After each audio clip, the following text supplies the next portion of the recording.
એક બાદ સમાચારોમાં આગળ વધીએ વાત સુરતની સુરત મહાનગરપાલિકામાં હાજરી કૌભાંડ સામે આવ્યું। નોકરી પર નહીં આવશો તો પણ હાજરી તો પુરાઈ જ જશે। 500 રૂપિયા આપો અને ગેરહાજર ના થઈ જાઓ હાજર। વિડીયો સોશિયલ મીડિયામાં વાયરલ થયો છે। સુરતના ઉધના ઝોન બી નો કર્મચારી હોવાનું અનુમાન છે। બેલદાર પાસે 500 લેતો વિડીયોમાં કેદ થયો છે।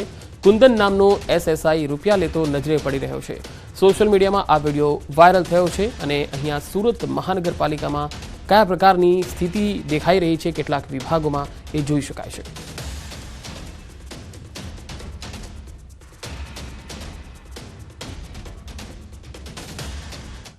સુરત પાલિકામાં ખોટી રીતે નોકરી મેળવવામાં તપાસનો જે મામલો છે, નોકરી મેળવવા ગ્રેજ્યુએટ યુવાનોએ 7 પાસનું રિઝલ્ટ બનાવતા પોલીસ ફરિયાદ થઈ છે। 35,000ની સફાઈ કર્મીની નોકરી મેળવવા ગ્રેજ્યુએટ છતાં યુવકે 7 પાસનું રિઝલ્ટ આપ્યું। ધોરણ 12 ભણેલા 3 યુવક, એક યુવતી સહિત 5 વિરુદ્ધ ગુનો દાખલ થયો છે। અત્યાર સુધી 2ની ધરપકડ થઈ ચૂકી છે।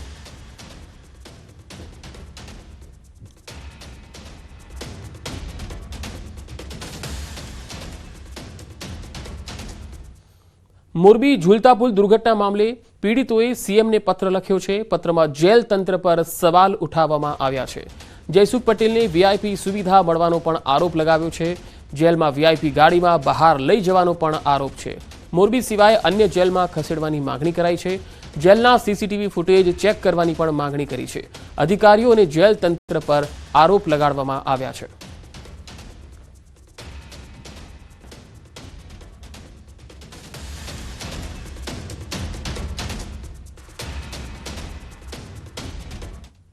અમદાવાદમાં કસ્ટોડિયલ ડેથ મામલો હાઈકોર્ટમાં પહોંચી ગયો છે। મૃતકની પત્નીએ હાઈકોર્ટમાં અરજી કરી છે। દીપક પંચાલનું કસ્ટડીમાં મૃત્યુ થઈ ગયું હતું। જવાબદારો સામે ફરિયાદ ના નોંધતા હાઈકોર્ટમાં અરજી કરી હતી। કોર્ટે જવાબદારોને હાજર રહેવા માટે આદેશ કર્યો। 15 ફેબ્રુઆરીએ હાથ ધરાશે વધુ સુનાવણી। મૃતકની પત્નીએ હાઈકોર્ટમાં અરજી કરી। દીપક પંચાલનું કસ્ટડીમાં મૃત્યુ થઈ ગયું હતું ત્યારે જવાબદારો સામે ફરિયાદ ન નોંધાતા હાઈકોર્ટમાં અરજી કરી હતી। નિષ્પક્ષ તપાસ થાય। જે પણ વ્યક્તિઓએ ગુનો કર્યો છે નથી કર્યો એનું વ્યવસ્થિત ન્યુટ્રલ ઇન્વેસ્ટિગેશન થાય અને આ જે આખી તપાસ છે એ નવરંગપુરા પોલીસ સ્ટેશનમાં જ બનેલી હોય તે પોલીસ સ્ટેશન સિવાયની કોઈ સ્પેશિયલ ઇન્વેસ્ટિગેશન ટીમની રચના કરીને તેનું ઇન્વેસ્ટિગેશન કોઈ હાયર સુપિરિયર ઓફિસર દ્વારા થાય તો અરજદાર અને ફરિયાદીને તે ન્યાય મળી રહે એટલા માટે નામદાર કોર્ટમાં પિટિશન કરી।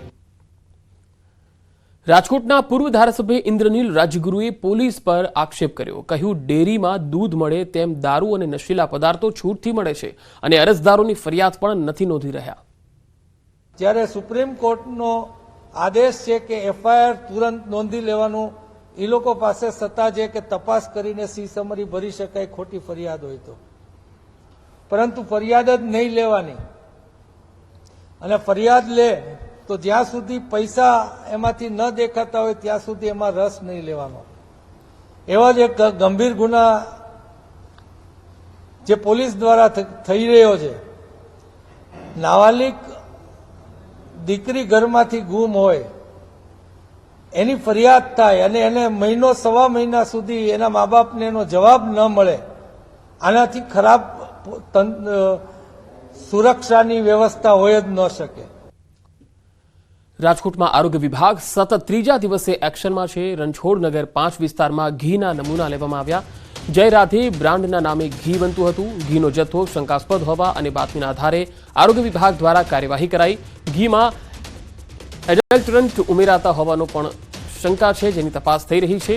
લૂઝ ઘી 30 કિલો અને જય રાધે બ્રાન્ડ રિફાઇન્ડ સનફ્લાવર ઓઇલનો 134 લીટરનો જથ્થો સીઝ કરાયો છે। અલગ અલગ બંનેના નમૂના લેવામાં આવ્યા। પરીક્ષણ અર્થે તેને લેબમાં મોકલી આપવામાં આવ્યા।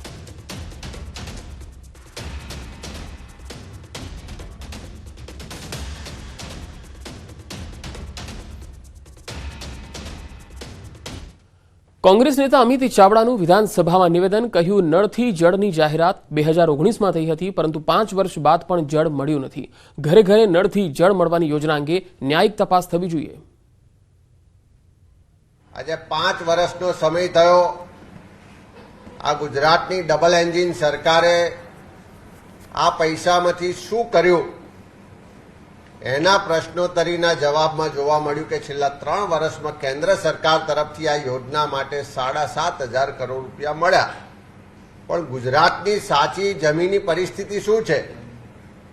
તો ઘરે ઘરે નળથી જળ તો ના મળ્યું, નળ આયા પણ ક્યાંય જળ ના પહોંચ્યું. જમજોધપુરના ધારાસભ્ય હેમંત ખવાનું નિવેદન. એમણે કહ્યું છે કે આ બજેટ યુવાનો, ગામડાઓ અને ખેડૂત વિરોધી બજેટ છે. ગુજરાત સરકારે માત્ર 2.9% બજેટ ગ્રામ વિકાસ માટે ફાળવ્યું અને શહેરી વિકાસ વિભાગમાં 6.3% જેટલું બજેટ ફાળવ્યું છે. સરકારને ગામડાઓ અને ખેડૂતોની ચિંતા ન હોય તેવું આ બજેટ પરથી લાગે છે.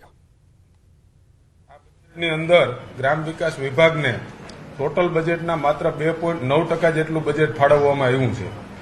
ગત વર્ષના બજેટો જોતા ધ્યાને આવે કે મણિપુર, ઝારખંડ અને બિહાર જેવા પછાત રાજ્યોમાં પણ 10% થી લઈ અને 16% સુધી ગ્રામ વિકાસ વિભાગને બજેટ ફાળવવામાં આવતું હોય, ત્યારે સમૃદ્ધ ગણાતા ગુજરાતના બજેટમાં ગ્રામ વિકાસ વિભાગ માટે માત્ર 2.9%ની જોગવાઈ કરવામાં આવી છે. શહેરી વિકાસ વિભાગમાં 6.3%ની, એટલે ગ્રામ વિકાસ વિભાગ કરતા લગભગ ડબલ કરતા પણ વધારે શહેરી વિકાસ અંતર્ગત જોગવાઈ કરવામાં આવી છે.